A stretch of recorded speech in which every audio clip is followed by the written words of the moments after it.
Hola amigos, ¿cómo están? Bienvenidos a la serie Descubriendo las Profecías y al Mesías.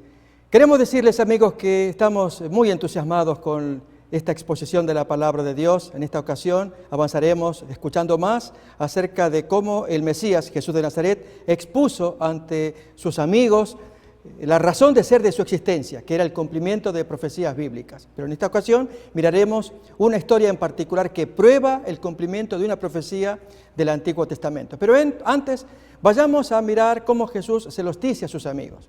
Esto aparece en Lucas capítulo 24. Contundentemente Jesús dice allí a sus discípulos que él era el cumplimiento de las profecías bíblicas.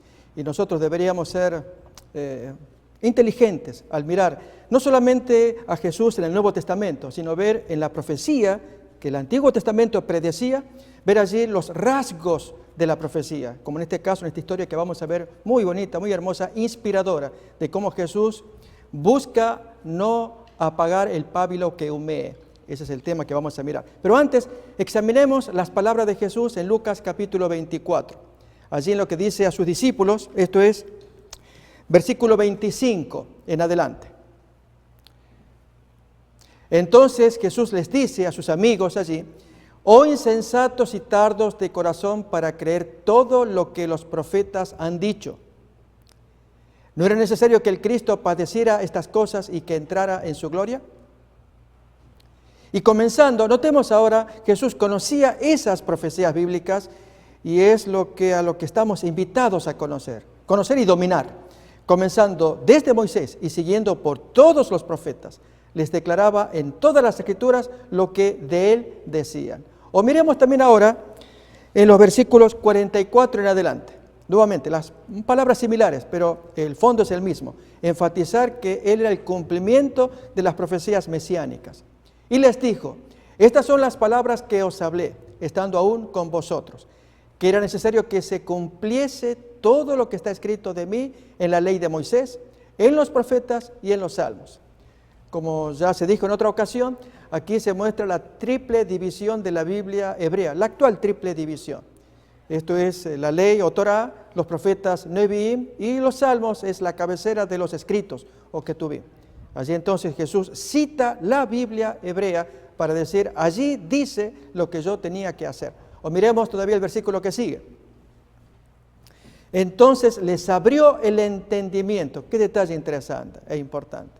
Sin esa apertura, sin ese discernimiento, no podríamos captar la belleza de las enseñanzas de Jesús, sus acciones, sus obras, como la historia maravillosa que hoy vamos a estudiar.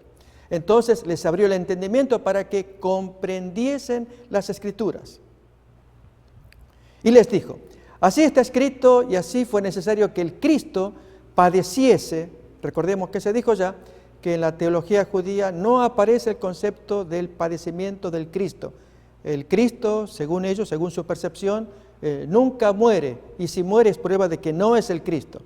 Se basan en una expresión de Lucas capítulo 9, allí se habla de la gloria del Mesías, y Jesús no niega que hay tal gloria, pero lo dijo hace un momento: no era necesario que el Cristo padeciera primero y que entonces luego entrara en su gloria. Pero repasemos el versículo que estábamos leyendo. Y así fue necesario que el Cristo padeciese y resucitase de los muertos al tercer día, y que se predicase en su nombre el arrepentimiento y el perdón de pecados en todas las naciones, comenzando desde Jerusalén. Y especialmente este tema de arrepentimiento y perdón es algo que vamos a estudiar a continuación.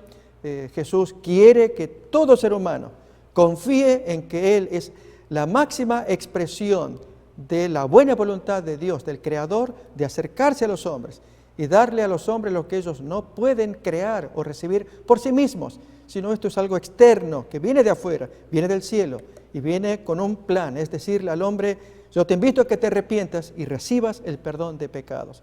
Vamos entonces a continuación a mirar una profecía. Habíamos estudiado ya Isaías 61, más de una vez miraremos esa profecía y su cumplimiento en diferentes historias de Jesús. Pero en esta ocasión miraremos la profecía de Isaías 42. Vamos pues a abrir la Biblia en el capítulo 42 de Isaías. Desde los primeros versículos observaremos cómo Jesús cumple lo que tiernamente aparece escrito allí. Y realmente es algo tan precioso ver que Dios mira las cosas muy distintas de cómo las miramos nosotros. Vamos pues entonces, Isaías capítulo 42, desde el versículo 1 en adelante, leemos así. He aquí mi siervo, yo lo sostendré, mi escogido, en quien mi alma tiene contentamiento, refiriéndose al Mesías. He puesto sobre él mi espíritu, él traerá justicia a las naciones. De hecho, Jesús cumplió todo ello que aparece acá. Él es la justicia por excelencia y ungido por el Espíritu Santo, que es la base de la idea de Mesías, ungido. Versículo 2 todavía. No gritará, ni alzará su voz, ni la hará oír en las calles. Una obra pacífica, tierna, como la que caracterizó al Cristo de Nazaret. Y aquí entonces nos detendremos en este versículo. No quebrará la caña que está cascada o raspada, que está ya próxima a ser quebrada. Y notemos esto, no apagará el pábilo que humeare. Jesús en esta ocasión hará lo posible y lo imposible para impedir que un pábilo que está tan trémulo, tan fácil de cortarse, el pábilo, el de las velas, allí el humo que sube, él no va a hacer lo posible de apagarlo, porque si hay humo hay chance de que prenda fuego otra vez. No está apagado, está casi por apagarse. Bueno, esta es la historia que vamos a mirar del cumplimiento y leemos todavía lo que queda del texto, como él cumple como Mesías en las historias diversas que estudiaremos. No apagará el pábilo, la luz, el halo de humo que sale de la vela que se está apagando. El pábilo que humeare, por medio de la verdad, traerá justicia. Amigos, cuando tratamos con la gente, nos llevamos por impresiones, lo que perciben nuestros ojos, oídos, nuestra imaginación, y según ello nos movemos delante de los demás. Si se trata de alguien que creemos o suponemos que no es digno de confianza, pues nos manifestamos de tal manera, guardamos distancia porque no inspira confianza. U otra persona que pinta para creer que es un ladrón por el aspecto que tiene. Y así cuántos casos en que nos guiamos por la apariencia del individuo con el cual nos rozamos. ¿Cuánto más si el individuo carga un currículum de errores, defectos, cualidades repugnantes, altisonantes, y nos tenemos que acercar y aún lidiar, conversar, alternar con él? ¿Cómo haríamos? ¿Cómo hacemos con personas que ya están catalogadas por otros como indignas de un trato? Bien, en esta historia es exactamente a contrapelo. La forma como Jesús trata a alguien que parece una vela que se está apagando, apenas si despide algo de humo, porque un poco más apretamos la vela, ya no hay más humo, está muerto o muerta. Y en esta historia veremos que esta vela que apenas su pábilo, el humo, ahí el texto decía, no apagará el pábilo que esté humeando porque hay signo de vida, signo de esperanza, de luz.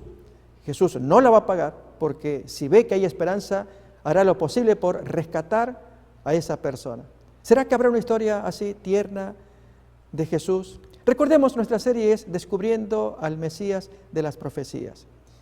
Este Mesías señalado por la profecía, predicho por Dios como el mejor regalo que beneficie a la humanidad. Ya lo había profetizado, cuando vino su cumplimiento, los discípulos que fueron testigos de todas estas cosas, las escriben, las predican, las enseñan, las viven, creyendo que ese Jesús que atendió tan mansa y humanamente a los seres humanos, los puede atender a ellos y a nosotros de la misma manera.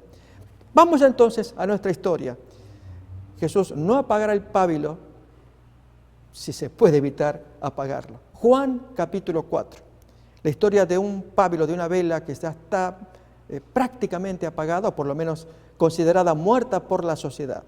En Juan capítulo 4 se nos narra una historia que es conocida, pero hay detalles psicológicos, algunos de ellos, que son muy interesantes, que vale la pena comentar. Leamos pues entonces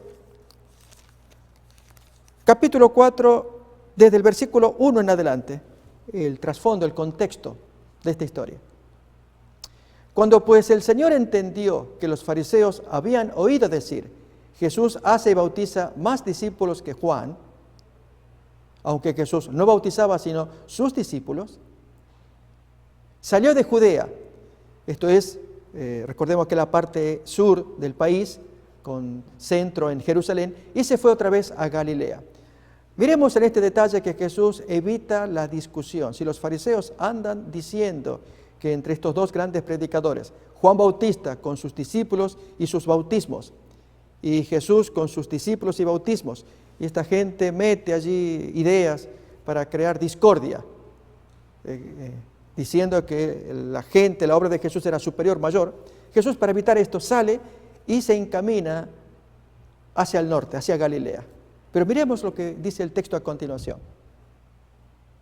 Y le era necesario pasar por Samaria. Amigos, cuando leemos esto que le era necesario, en verdad, cuando uno mira el mapa, había otros caminos. De hecho, los judíos tenían por norma no pasar por Samaria porque había razones históricas graves que hacían necesario el no pasar, el no contaminarse, el no pervertirse mirando los hechos de esta gente. Samaria, ¿de qué estamos hablando? Yo voy a invitar a que leamos un texto del Antiguo Testamento, segundo libro de Reyes, capítulo 17, que nos cuenta cómo cayó el reino del norte, que duró 200 años. Se le llama el reino de Israel, el reino de Saúl, el primer rey, luego David, después Salomón. Se parte en dos, lamentablemente por la apostasía del último rey Salomón, y Dios tiene planes de hacerse cargo de su reino, el reino del sur, Judá, y con la tribu de Benjamín que le acompaña, y las otras 10 tribus restantes pone a manos de un laico, de un siervo llamado Jeroboam, conocido como Jeroboam I. Lamentablemente este hombre hizo muy mala administración y ese reino duró 200 años. Con tanta corrupción, por allí pasó el famoso Acab con su esposa Jezabel. Lo cierto es que destruido ese imperio por invasores asirios, ocurre el hecho que leemos a continuación, de lo cual van a nacer los samaritanos y de los cuales desciende la mujer de nuestra historia. Segundo de Reyes, capítulo 17, desde el versículo 24, tenemos lo siguiente.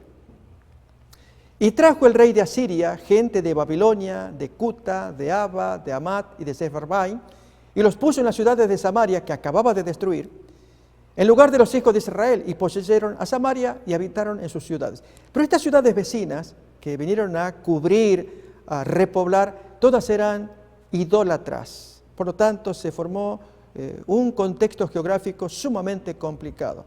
Los antiguos y originales samaritanos del pueblo de Dios prácticamente habían sido destruidos en su totalidad, quedaron personas, pero vino una repoblación ordenada por el rey agresor, y en la repoblación mucha idolatría que acompañó. Miramos cómo sigue la historia. Esto es para mirar el contexto del lugar al cual Jesús va a visitar. Y aconteció al principio, cuando comenzaron a habitar allí, que no temiendo ellos a Jehová, envió Jehová contra ellos leones que los mataban.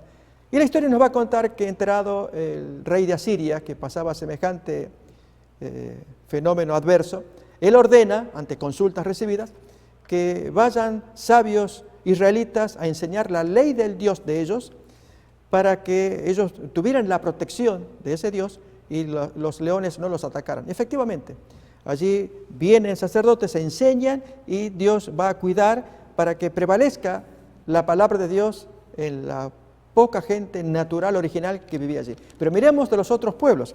Esto nos lo va a decir versículo 29 en adelante. Pero cada nación se hizo sus dioses y los pusieron en los templos de los lugares altos que habían hecho los de Samaria, cada nación en su ciudad donde habitaba. Los de Babilonia hicieron a Sucot Benot, este es un dios. Los de Cuta hicieron a Nergal, dios babilónico, pero ahora Cuta lo estaba adquiriendo. Y los de Hamat hicieron a Asima. Los sabeos hicieron a Nibhaz y a Tartac, y los de Sepharvaim quemaban sus hijos en el fuego para adorar a Adramelech y a Anamelech, dioses de Sepharvaim. Bien, así miraremos los restantes versículos, pero la idea ya la tenemos. Es que, por lo menos en el último ejemplo, los dioses supuestamente exigían sacrificios tan graves como la quema de niños, de hijos, y esto Dios aborrecía. Jamás pasó por la mente del verdadero Dios hacer semejante acto. Pero estos dioses falsos creados por la mente humana y en verdad promovidos por los enemigos de Dios, como son los ángeles demoníacos, hacían semejante cosa. Este es el contexto del origen de la ciudad de Samaria. Ahora, Jesús, pasan los siglos, lógicamente, los judíos toman distancia de esta gente.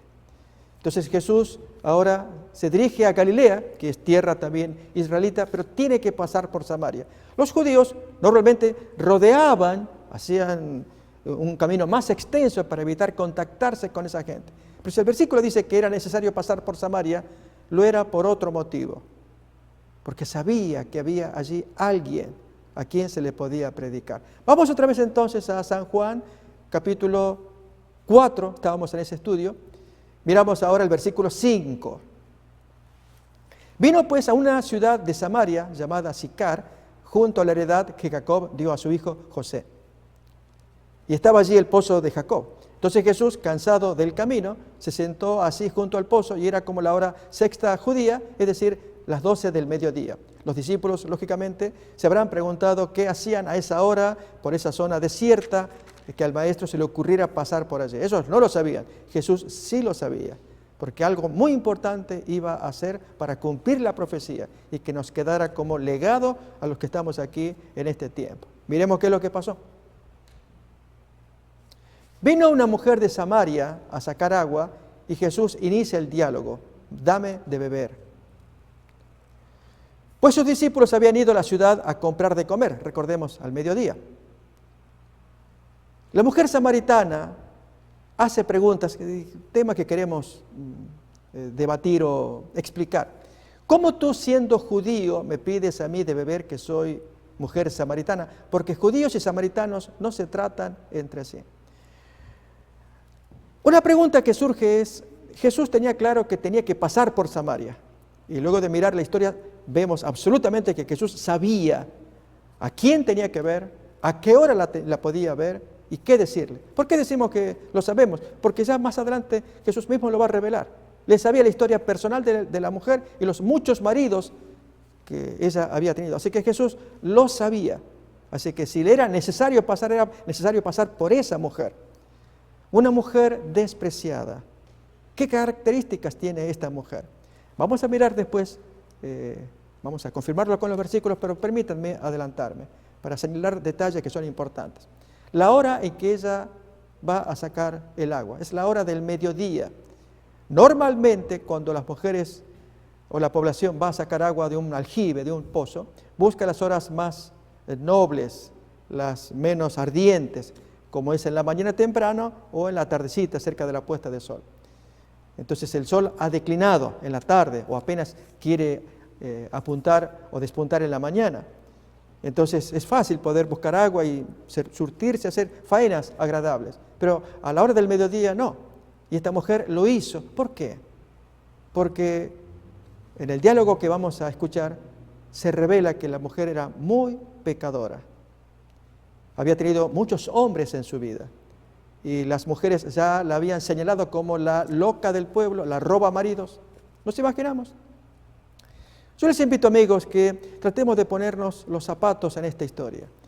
Que una mujer, independientemente de si era culpable, indigna o lo que fuera, era un simple ser humano, que sea objeto de la burla, del rechazo, del desagrado, del oprobio de las vecinas, al punto que ella se vea necesario o necesitada de alejarse de esa gente y buscar horas no públicas, como la del mediodía, para sacar algo esencial como es el agua. Nos imaginamos que las vecinas la señalaban como la culpable de haber arruinado o aquel matrimonio, o haber buscado a aquel otro hombre, etcétera, etcétera. Muy desagradable, reitero, independientemente de que la mujer sea culpable o no. Siendo ser humano, ¿no les parece que es bueno que nos tratáramos bien unos a otros. Bien, en la mente de la población ella era un pábilo ya listo para ser apagado. Y sin embargo, la profecía ya había dicho que no apagará el pábilo mientras humee, cuidando que el pábilo no apague. Esa es la obra de Jesús. Y mis queridos amigos, una historia fascinante que buscaremos explorar a continuación. Pero por lo pronto, yo te invito a ti también, me invito a mí, a que nos sintamos tan identificados, no solamente con la acción de la mujer, alguien diría, no, yo no hago semejantes cosas, sino con el hecho de que Jesús se acerca a quienes, cuando se observa que haya un poco de humo que no está apagado, que ese pábilo tiene algo de vida, Jesús hará todo lo posible de cuidar que ese pábilo no se apague. Hay esperanza. Miramos cómo entonces sigue la historia. La mujer había dicho, ¿cómo tú siendo judío? Ella resalta la diferencia. Le extraña que un judío, ella acostumbrada al desprecio de los judíos, efectivamente Jesús lo va a decir un poco después en el diálogo, ellos tenían los oráculos sagrados, la revelación de parte de Dios, no así los samaritanos. Ellos habían hecho una mezcla de creencias y burdamente se comportaban y aún creían cosas, y en el caso de la mujer no es una excepción, cosas que todavía no eran del agrado de Dios. Sin embargo, era un ser humano digno de ser rescatado. Vamos a ver cómo contesta Jesús. ¿Será que Él se prende a la discusión, al debate? ¿Cómo haríamos nosotros si alguien nos interpela, nos dice, ¿cómo tú me hablas y tú y yo? Y entonces muchas veces somos hasta tentados o inducidos a entrar en discusión. Jesús en esta situación se lo observa también. La mujer provoca el debate. ¿Cómo tú me pides a mí de beber? Jesús está tan sediento como cualquier ser humano. Mirando el pozo, los amigos fueron a comprar comida y él pues no tiene herramientas como perfecto ejemplo humano, no puede usar poderes sobrenaturales para servirse, ya que Él es el ejemplo para nosotros. Espera la llegada de alguien y recibir ayuda para tomar agua. Miremos cómo sigue, la respuesta de Jesús ahora. Respondió Jesús y le dice, si conocieras el regalo de Dios, fíjense cómo Jesús se refiere a sí mismo. Este es un regalo. Y esta es la razón de ser de esta serie, descubriendo al Mesías, al regalo señalado en las profecías. Si conocieras el don o regalo de Dios, ¿y quién es el que te está hablando? Que te dice, dame agua, tú a Él le pedirías y Él te daría agua, pero agua superior, agua viva. Si notamos, Jesús está pidiendo agua común, sencilla, normal. Pero si la mujer discerniera quién es el interlocutor, ella buscaría esa agua superior, es lo que Jesús está diciendo acá. Versículo 11 entonces, la mujer le dice, Señor, no tienes con qué sacarla y el pozo es hondo. ¿De dónde pues tienes el agua viva? Ha pasado que en algunos lugares se ha descubierto y aún se ha comercializado agua superior, distinta de la normal. Pasó en mi país, en la provincia de Neuquén, en que se había descubierto una vertiente que salía agua salutífera. De hecho, acá en México hay una emisión de un juicio en televisión, aquí en los Estados Unidos, donde la dama entabla juicio de divorcio al esposo porque ella se había bañado en aguas salutíferas de cierta localidad de México, por lo cual se retuvo su envejecimiento. El matrimonio tendría más de 50 años, estaba presente la hija, escuchando tristemente el argumento de su mamá. ¿Cuál era? Pedir el divorcio de este señor mayor que estaba allí con ella, que era el esposo, de la misma edad, pero que ella había rejuvenecido, o se había retrasado su envejecimiento, por haberse bañado en esas aguas vivas. ¿Nos imaginamos? ¿Quién no querría tener una experiencia similar? De tocar o probar o bañarse en esas aguas que retrasan el envejecimiento. Bien, ocurrió, está filmado en algún juicio aquí en Estados Unidos. Bueno, este es el caso que la mujer pregunta, ¿de dónde tienes el agua viva? Suponiendo ella que estaba en los fondos, allí en las napas inferiores del manantial, del aljibe. No te veo balde, no tienes con qué sacarla. ¿De dónde tienes esa agua viva? Miremos otra vez el argumento que esta mujer sostiene. Ella intuye que hay algo diferente en ese hombre, respetuoso en la forma de hablar, pero que todavía no logra convencerse. ¿Qué es eso del agua viva que este extraño interlocutor le está ofreciendo a la mujer? La mujer le dice, no tienes con qué sacarla, el pozo es hondo. Si es que el agua viva estaba allí en las napas más inferiores.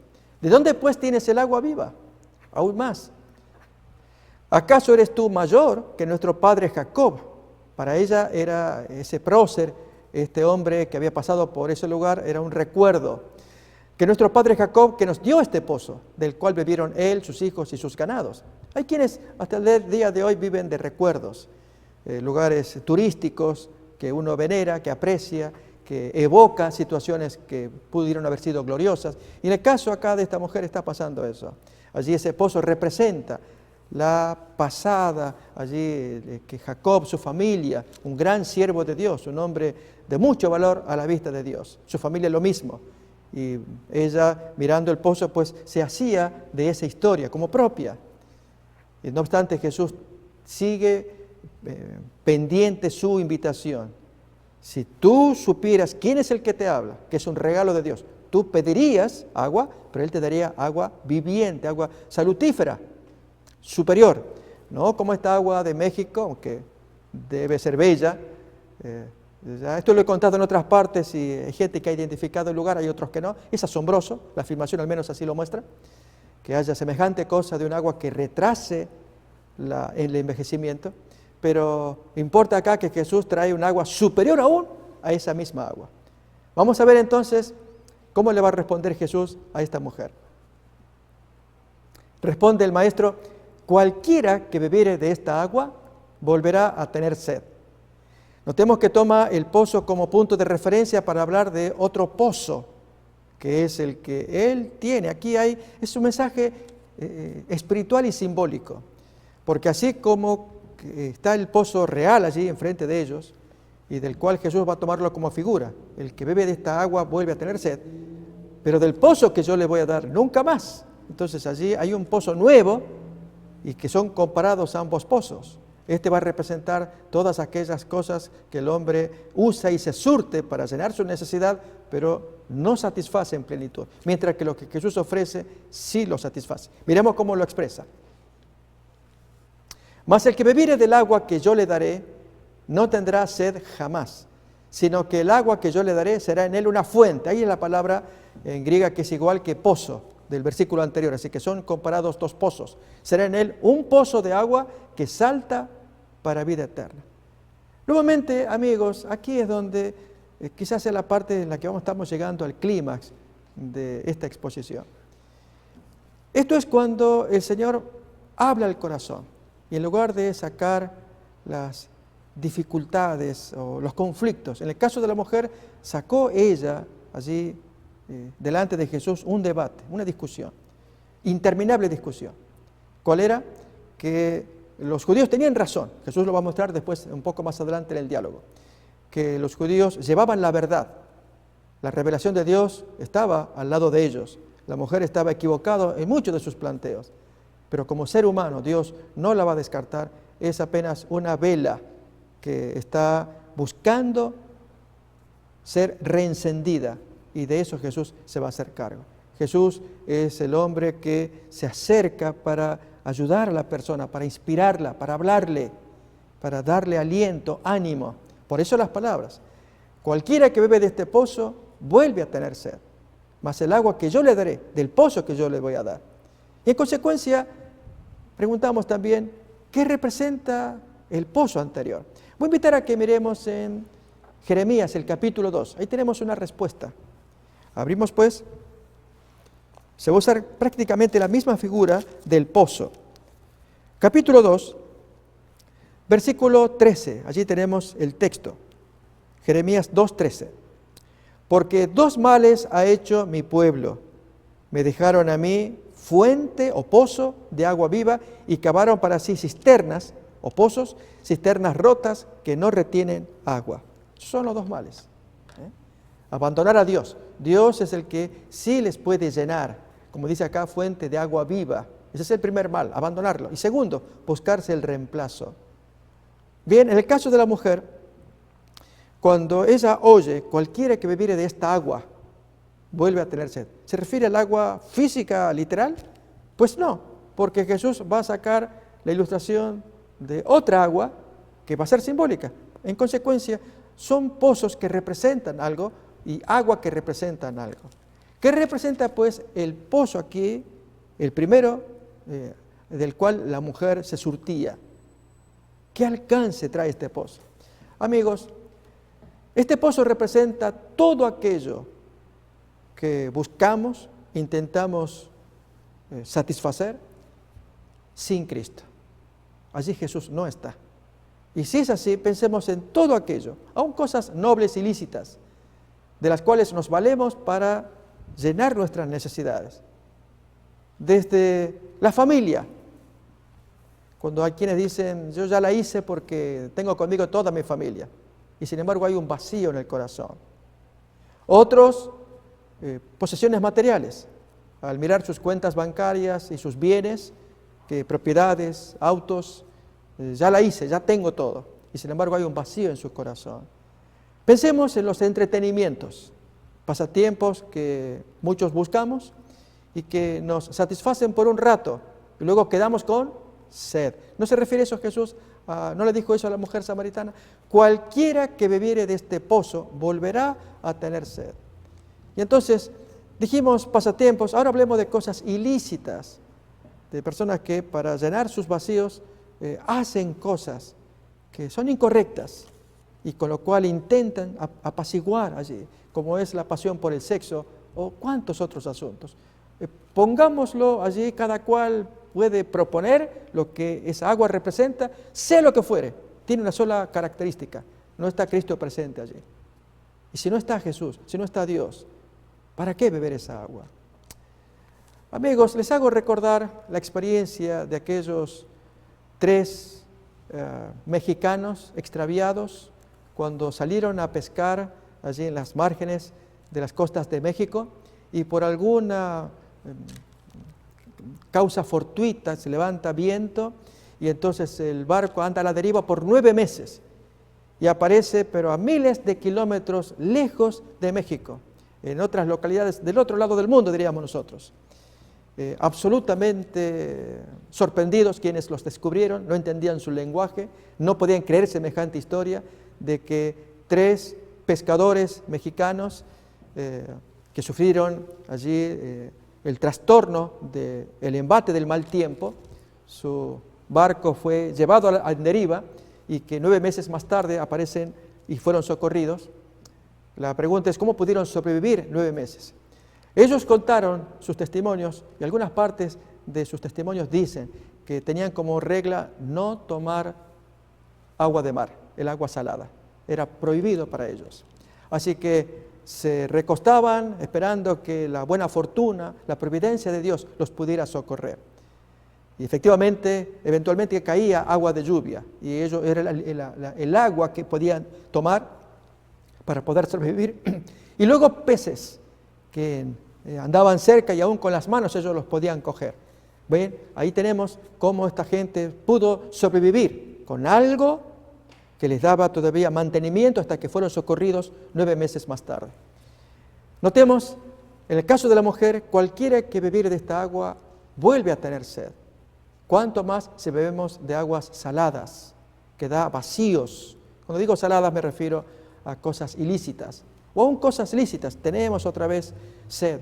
Pero notemos ahora, vamos a repasar nuevamente el versículo de San Juan capítulo 4, cuando Jesús le ofrece a la mujer un agua diferente que salta para vida eterna. A ver, miramos el texto entonces, capítulo 4, el versículo 15.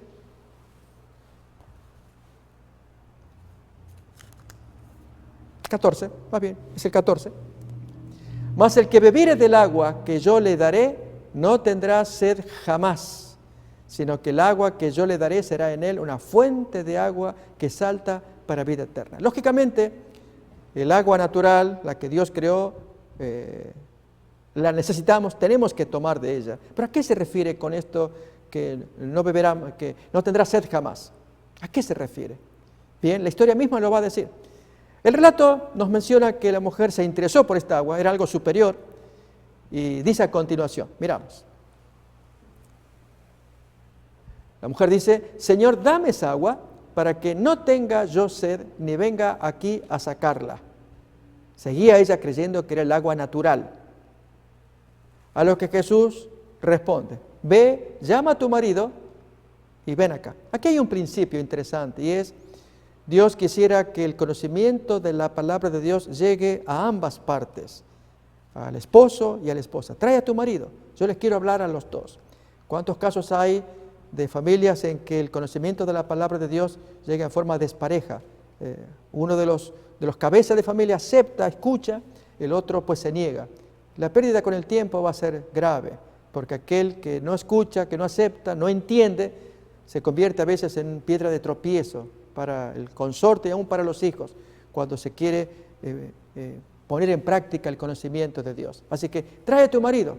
Notemos a continuación lo que la mujer dice. Responde ella, no tengo marido. Y ahora sí, una de las pruebas que muestra que Jesús es el cumplimiento de las profecías, en este caso del capítulo 42, que Él no va a pagar el pábilo mientras humea. Él responde, bien has dicho, no tengo marido. Porque 5 maridos has tenido, y el que ahora tienes no es tu marido. Esto has dicho con verdad. Y ahora miremos la reacción de la mujer. La mujer dice, Señor, me parece que tú eres profeta. Le dijo su historia. Amigos, ahora entendemos por qué Jesús tuvo que pasar por Samaria. Era verse con esa mujer. ¿Por qué Jesús escogió esa hora? Era la mujer en que ella se escondía a la luz del mediodía de las críticas de sus vecinas y vecinos. Jesús pasó por ese lugar para dar una bendición, para revelarse ante una mujer sumamente pecadora. De hecho, su historia así lo prueba. 5 maridos has tenido. A veces nos es fácil juzgar o condenar a las personas. Yo animaría que fuéramos más cuidadosos. Hay personas que tienen tal o cual estilo de vida y las más de las veces, si conociéramos los trasfondos, juzgaríamos de un modo distinto. Voy a invitar a que miremos una prueba de ello en un texto de Proverbios que no sabemos en el caso de esta historia, pero nos puede ayudar quizás a entenderla mejor. En el capítulo 30 de Proverbios, el versículo 18 en adelante, en forma poética, se nos dice algo muy bonito y revelador.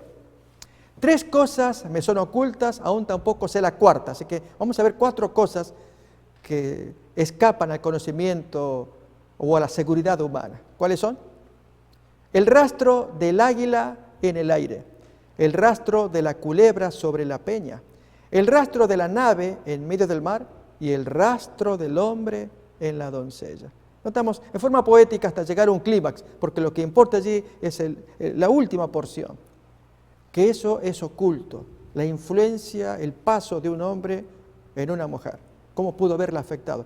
Y no sería raro que hubiera pasado ese caso con esta mujer samaritana, al punto de acercarse a hombres, 5 tuvo, que fueron sus maridos, y por X motivos se rompía la relación. ¿No ha pasado con casos de personas que se corrompen por causa de una primera violación y la mujer pues entra en un profundo desánimo, depresión, hasta intento de suicidio, y a continuación llevará una vida alterada como consecuencia de este acto que transformó su vida? Y de remate el ser humano juzgando rápidamente. Amigos, esto es una lección que nuestro Mesías nos deja claramente. Notemos aún en el versículo que hemos leído que Jesús le dice, bien has dicho, no la contradijo, sabiendo Jesús que la mujer había tenido una vida alterada, una vida airosa, decimos a veces, con tantos hombres en su vida, y decirle a ella, yo no tengo marido. Jesús podría haber actuado de otra manera. ¿O cómo actuaríamos nosotros, usted y yo, ante alguien que pretende ocultar o desviar las verdades, haciéndonos creer que la historia es distinta cuando sabemos que positivamente cuál es la verdad? Jesús más bien siguió el argumento, corrió con ella. Si la mujer dijo, no tengo marido, Jesús le dice, está bien, no tienes marido, lo has dicho bien, porque 5 has tenido, y el que tienes ahora no es tu marido. Esto me has dicho con verdad. Y allí la mujer, conmovida, sacudida, cuando dice, me parece que eres profeta, siente que ese hombre le ha leído el alma, para que se cumpla un texto de Hebreos que dice que la palabra de Dios es más cortante que toda espada de doble filo, que penetra el alma, parte los huesos y el corazón. Y ese es el plan de Dios por medio de su regalo, el Mesías, llegar al corazón humano y hablarle y buscar que si el pábilo está humeando, Dios no va a intentar apagarlo, quiere rescatarlo, quiere hacer que ese pábilo vuelva a encenderse de luz, de fuego, como la vela que está allá para apagarse. Es lo que ocurre en esta historia. Veremos más todavía. La mujer ahora cambia el tema de la conversación. Versículo 19 ahora, leemos el 19, el 20. Nuestros padres adoraron en este monte. Notemos cómo la mujer ahora cambia el tono de la conversación. Se venía hablando de los maridos, del actual que tenía, y desvió. ¿Qué haríamos nosotros? ¿No seríamos más bien torpes con ella diciendo, mujer, no te me evadas del tema que estamos hablando, ven, no me andes brincando, concentrémonos en esta discusión? No, Jesús siguió porque es muy tierno, Él es amoroso. Lo ha sido con la mujer samaritana, lo quiere hacer con nosotros también. Miremos entonces cómo avanza este diálogo. La mujer que dice, nuestros padres adoraron en este monte, y vosotros decís que en Jerusalén es el lugar donde se debe adorar. Efectivamente era Jerusalén, habían sido dadas órdenes de parte de Dios, las 3 fiestas nacionales que debían llevarse a cabo en Jerusalén. Pero estos samaritanos, en su ignorancia y en su repelencia con los judíos, habían ideado otro modo de adoración. ¿Qué responde Jesús? En el versículo 21 a esta mujer. Mujer, créeme que la hora viene cuando ni en este monte, ni en Jerusalén adoraréis al Padre. Vosotros adoráis lo que no sabéis. Nosotros adoramos lo que sabemos porque la salvación viene de los judíos. Notamos que Jesús es claro. La revelación de la Biblia está en poder de los judíos. Ellos tienen la revelación justa, completa de Dios. ¿Cuál es? El Antiguo Testamento. La salvación viene de parte de ellos y ustedes adoran incorrectamente lo que no saben. La salvación viene de los judíos. Pero aún así, con ellos Jesús intenta humillarla y decirle, tú estás perdida porque la salvación viene de parte nuestra. No es así. Está corrigiendo acerca de la adoración de un monte y del otro, que ni siquiera va a ser el punto, porque Él le dice, ni acá ni allá. Hay algo que te quiero decir. Dios es espíritu, Él busca gente como Él. Miremos cómo lo expresa Jesús. La hora viene y ahora es cuando los verdaderos adoradores adorarán al Padre en espíritu y en verdad, porque también el Padre tales adoradores busca que le adoren en espíritu y en verdad. Y el texto 24, Dios es espíritu, y los que lo adoran en espíritu y en verdad, es decir, con la mente y con hechos y de verdad, es necesario que le adoren. Notemos la forma en cómo Jesús define a Dios como espíritu y define también el tipo de adoración. Tiene que ser con la mente, con los afectos. En espíritu abarca toda la naturaleza de espíritu, no la material. De hecho, al decirles, no es ni en este monte ni en este otro. ¿Qué haríamos con los cultos modernos en que la gente depende de lo material? Cuando hablamos de depender de una estatua ante la cual arrodillarse para recibir la bendición. O depende de servicios donde se maneja el dinero. Y si hay buen dinero, o se entrega o se recauda dinero, allí hay bendición de Dios. No confundamos las cosas. Muchas veces las cosas materiales nos crean la ilusión de que allí puede estar Dios. De hecho, hay cosas materiales necesarias, están presentadas en el Antiguo Testamento. Dios mismo las reveló en el arca de Moisés, el arca de los 10 mandamientos. los muebles que le acompañaban en los distintos departamentos, en el lugar santísimo, en el lugar santo, la menorá, el candelabro de 7 brazos, la mesa con los panes de la proposición, etc. Hay elementos materiales que contribuyen a la adoración, tienen su significado. Pero en este caso en particular, Jesús está hablando al corazón. Dios busca adoradores espirituales, adoradores que usen su mente, sus emociones, sus afectos, sus pensamientos, y de verdad, y que en verdad lo hagan. A ver, ¿cómo sigue la historia?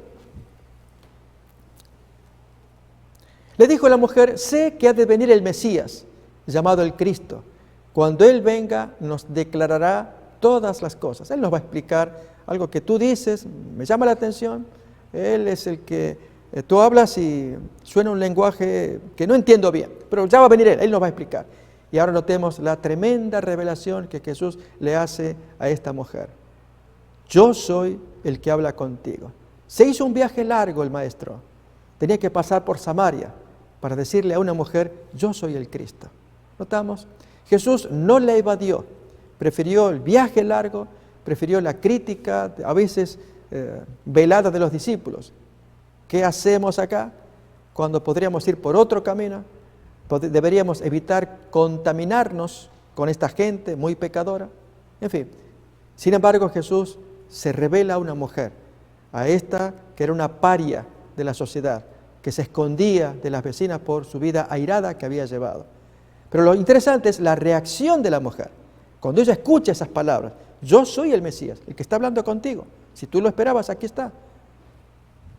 Miremos ahora. Versículo 27. En esto vinieron sus discípulos y se maravillaron de que hablaba con una mujer. Sin embargo, ninguno dijo: ¿qué preguntas o qué hablas con ella? Se maravillaban por el hecho de que en los días de los judíos del primer siglo, el concepto de la mujer era tan rebajante que no ha cambiado con el paso de los siglos. Es el caso, por ejemplo, del libro eclesiástico. Allí hay un capítulo 42, donde se revela cómo el judío miraba a una mujer. Y en los párrafos que mencionan, que dicen: infeliz el hombre que tiene hija mujer, porque será la comidilla del pueblo, ya que si es soltera, el temor de que alguien la embarace. Si ella se casa, el temor de que le sea infiel el marido o que sea estéril.